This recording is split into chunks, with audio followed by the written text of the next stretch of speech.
Cette balado-diffusion est une production de Delta Media.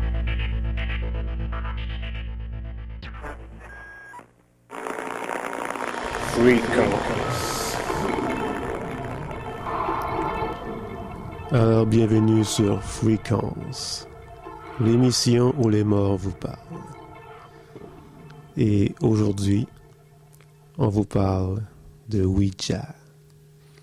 Et j'ai d'ailleurs un invité avec moi, Anouk, qui va nous raconter quelques anecdotes. Et moi, je vais vous faire aussi une introduction, comme d'habitude, informative sur le phénomène. Cependant, avant de commencer, j'aimerais saluer Sébastien de Paris, qui m'a écrit dernièrement. Alors, merci Sébastien de ton intérêt pour notre émission. Alors, évidemment, il se demandait quand une autre émission serait en ligne. Eh bien, voilà. Tout comme vous, je meurs d'impatience d'écouter les anecdotes d'Anouk. J'ai vécu quelques petites histoires en rapport avec le Ouija. J'ai commencé à jouer à ça avec une gang d'amis il y a fort longtemps.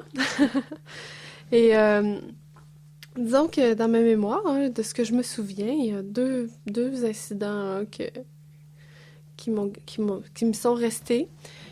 Alors la première, ça s'est passé... Dans le temps, je restais à Trois-Rivières. Ok, oui. Et ça s'est passé sur la rue Chabanel, à l'appartement de mon chum à l'époque. Il y a une soirée où on était quelques amis et on décide de jouer à Ouija. Et on était trois, on commence. Et je me souviens plus exactement de quoi on parlait comme question, mais on en est venu à certaines questions assez sérieuses, comme est-ce qu'il va y avoir une fin du monde? Et un peu avant qu'on pose la question, le frère de mon chum arrive et il nous voit en train de jouer à Ouija. Il trouvait ça ridicule, il se met à rire fort, puis à déconner. Puis là, il était 2-3 à déconner, puis à rire fort, pendant qu'on demandait la question « Il va-t-il y avoir une fin du monde? » Alors, à ce moment-là,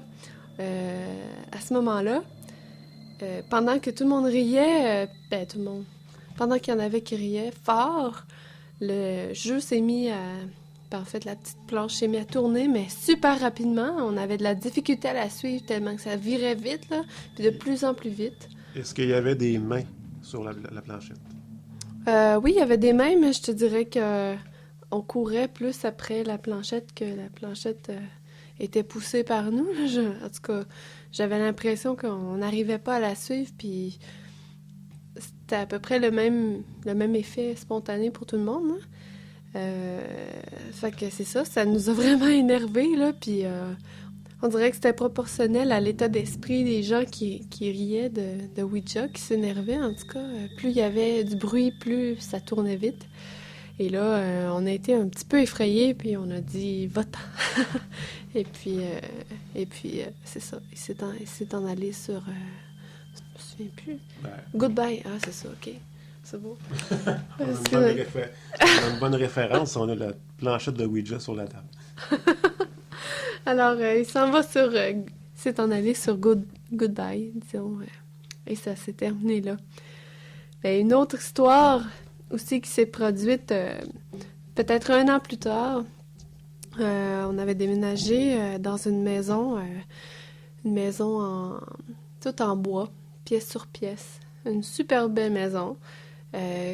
Qui avait un sentier et un bois en arrière, juste à côté. Et on décide d'aller jouer à Ouija dans le bois, dans le chemin. Et on était à 1 heure entre chien et loup, environ. Il faisait pas complètement noir, mais il faisait presque noir. Et on s'installe en plein milieu du chemin, à un genre d'intersection. Et on se met à jouer à Ouija. On était 4, je crois. Et on a vraiment entendu des bruits étranges, là, tout d'un coup, on entendait des bruits. Là, c'est loin dans ma mémoire, mais je me souviens que c'était vraiment bizarre. On entendait, des craquements, quelqu'un marchait, mais puis c'était comme un petit peu plus loin. On entendait marcher, mais maintenant on s'est mis à entendre des ra ra ra. En tout cas, c'est dur à dire puis à m'en souvenir, vraiment. Est-ce que ça ressemblait à la voix de quelqu'un qui voudrait faire un mauvais coup? Ben, c'est ça qu'on a pensé sur le coup, mais ce qui était bizarre, c'est que maintenant on a entendu vraiment comme des bruits des bruits de métal. Je sais pas, qui se frottent ensemble comme un couteau, où ça faisait schling, schling. Et puis, ce qui était bizarre, c'est que c'était éloigné, mais ça semblait proche. En fait, c'est sûr qu'on s'est demandé, peut-être qu'il y a quelqu'un qui nous espionne, mais j'aurais pas vu qui à ce moment-là. Ça aurait été un peu... en tout cas, il y avait pas personne qui savait qu'on était là, qui pouvait dire « Ok, je vais aller faire des coups, là ». Il y a du monde qui jouait à Ouija dans le bois, là. C'était assez curieux, mais c'est surtout... Ça nous a quand même assez effrayé, ce bruit-là. C'était vraiment étrange. Fait que ça, encore là, on a arrêté ça là. Puis, c'est ça. OK, ouais, c'est quelque chose. Vous aviez du cran, jouer à Ouija dans le bois. Ouais, le soir... Oui, en plus. Eh bien, merci Anouk pour ces deux histoires intéressantes de Ouija.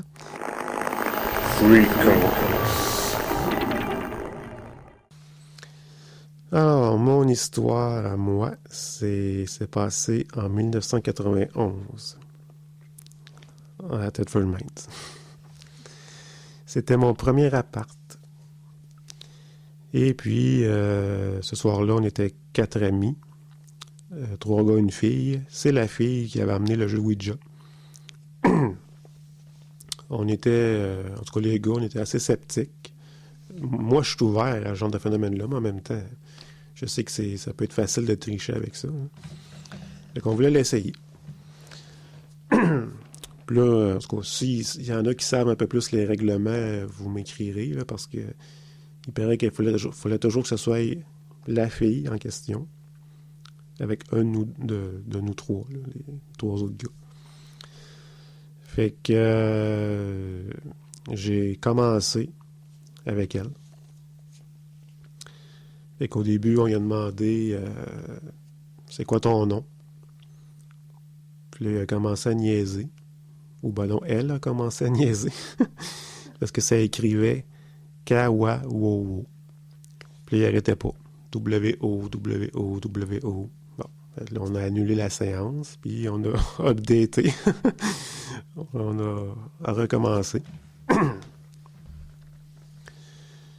Puis là, on a demandé Ouija, es-tu dans la pièce? Et bon, comme vous le savez, la planchette est comme en forme de cœur, avec un pic pour pointer. Et ça a pointé un fauteuil avec personne assis dedans. Bon, encore là, je me disais, c'est elle qui le fait bouger. Fait que là, j'ai changé, j'ai laissé ma place à un autre de mes amis. Là, on lui a demandé, y a-tu quelqu'un que t'aimes pas ici? Et la planchette s'est retournée complètement contre la fille. Et là, elle s'est mise à pleurer. Et là, ça a fait OK. Soit que c'est une bonne actrice, ou soit que, tu sais, il n'y a pas de jeu, là, puis c'est tout ça, c'est vrai. Là. Fait que après ça, c'est un autre ami qui a embarqué. On a demandé, encore une fois, y a-tu quelqu'un que t'aimes pas ici? Il a commencé à épeler D. Là, ça commence mal pour moi. Danny. I. Là, j'étais là. D. La fille s'appelait France, donc ça pouvait pas être Diane ou quoi que ce soit. D. I. E. U. D. I. E. U. Ben, croyez-le ou non, ça nous a pris au moins 30 secondes, peut-être même 1 minute, les 4 personnes, On était tout fuckés. C'est quoi ce mot-là? C'est quoi ce nom? Parce que moi, dans ma tête, je cherchais un prénom. Là. Puis, il n'y a rien là qui... C'était comme des lettres là, qui marchaient pas. Là. D-I-E-U. On était tous dans les limbes. Là. Puis, il y en a un qui a allumé. Dieu, Chris! Et on a comme tout resté bête, puis on a comme jeté le jeu à terre. Fait que là, là, je tripais mal. Là, on est dans mon appartement. Moi, je serais tout seul après, là. Ben, faut croire qu'on a pas eu assez peur. On a décidé de continuer. Fait que la dernière personne qui a joué, ben, sur le jeu, il y a un soleil à gauche, puis il y a une lune à droite. Bon, supposément que le soleil, c'est positif, puis la lune négative. Fait qu'on a demandé de quel côté tu es. Il a pointé la lune. On a dit votant. Il a écrit M-A-L. Mal. Là, on a arrêté pour vrai. Puis, fait qu'il n'y a pas eu de goodbye, là, tu sais. Mais nous, la fille, elle nous disait, quand on finit de jouer, il faut dire une phrase pour chasser l'esprit. Fait que la phrase est la suivante. Esprit, si tu as la conscience christique, reste, sinon va-t'en. Fait que je l'ai dit une vingtaine de fois avant de me coucher. D'ailleurs, c'est en 91, fait que quand ils sont partis, j'ai écouté Adlib avec Jean-Pierre Coallier pour me changer les idées, puis ça a marché. Ouais, alors c'était une expérience assez particulière. J'ai jamais rejoué après. Puis c'est bizarre qu'est-ce que ça fait le temps. Ça fait quand même, c'est en 91. Là. Tu sais, des fois, j'ai quasiment envie de rejouer parce qu'on dirait que ça fait tellement longtemps que je commence à être sûr si c'était vraiment si pire que ça, puis s'il y avait vraiment une présence. Là. Mais bon.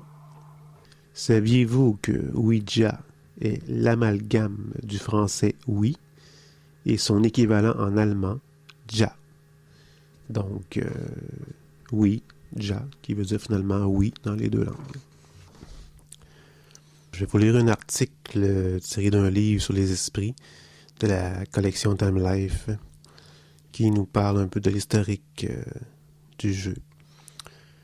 Alors, encore en vogue aujourd'hui, le Ouija est une planchette destinée à communiquer avec l'au-delà qui, sous une forme ou une autre, remonte à l'Antiquité.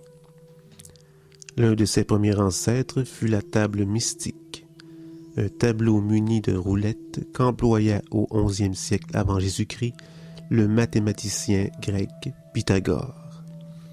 Cette planche se déplaçait sur une dalle de pierre gravée de signes ésotériques, tandis que Pythagore interprétait à l'intention de ses disciples la signification occulte de ces mouvements. Selon certains savants, le mathématicien s'était inspiré d'appareils similaires venus d'Orient. Avec l'engouement du XIXe siècle pour le spiritisme, la planchette servit à l'écriture automatique.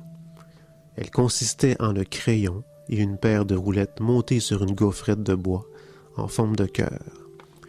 Manipulée par un ou plusieurs opérateurs et promenée sur une feuille de papier, elle transcrivait de supposés messages spirites. L'inconvénient majeur résidait dans sa propension à produire d'indéchiffrables gribouillis. Le crayon étant en permanence au contact de la page, le tracé des lettres s'enchevêtrait au point que les mots étaient illisibles. Le Ouija, entre autres dispositifs similaires, apporta une solution en désignant les lettres au lieu de les dessiner. Invention contemporaine de la planchette, le Ouija vit probablement le jour en Europe. Son succès est dû à William Fuld, homme d'affaires américain qui en fit un jeu de société en 1899. Il connut une énorme réussite commerciale au cours de la Première Guerre mondiale. Des milliers de passionnés se jetèrent dessus, non tant comme amusement, mais pour tenter d'entrer en contact avec leurs disparus. certains utilisateurs du Ouija ont obtenu de longs textes d'une saisissante cohérence. Une explication excluant les esprits attribue l'origine de ce phénomène à d'involontaires contractions musculaires qui, répondant à des idées et des désirs refoulés, animent le mécanisme dans le sens inconsciemment souhaité par l'opérateur. Et selon un article tiré du site internet paranormalencyclopédie.com, 2 hommes d'affaires américains, Elijah Bond et Charles Kennard, s'approprièrent cette idée et obtinrent leur brevet le 10 février 1891. Le Ouija venait officiellement d'être inventé. Bond et Kennard ne cherchèrent cependant pas à commercialiser leur nouvelle création. Et en 1892, leur société fit faillite. 2 des employés de Kennard, les frères William et Isaac Fuld, étaient cependant persuadés du potentiel commercial de l'objet. En 1901, ils lancèrent chacun une petite production de planches de leur propre fabrication. L'entreprise de William Fuld acquit cependant les droits liés au nom et à l'invention du Ouija, et celui-ci finit par évincer son frère après plusieurs années de bataille légale.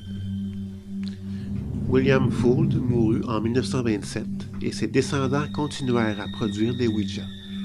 En 1966, son entreprise fut rachetée par l'éditeur de jeux Parker Brothers, appartenant au groupe multinational Hasbro, qui est toujours à l'heure actuelle le détenteur du brevet et du nom Ouija.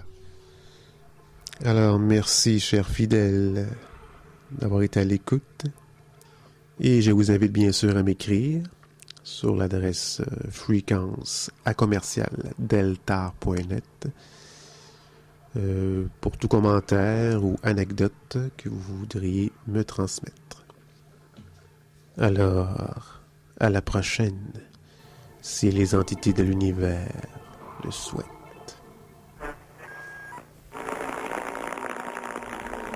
Vous venez d'écouter Frequence, l'émission où les morts vous parlent.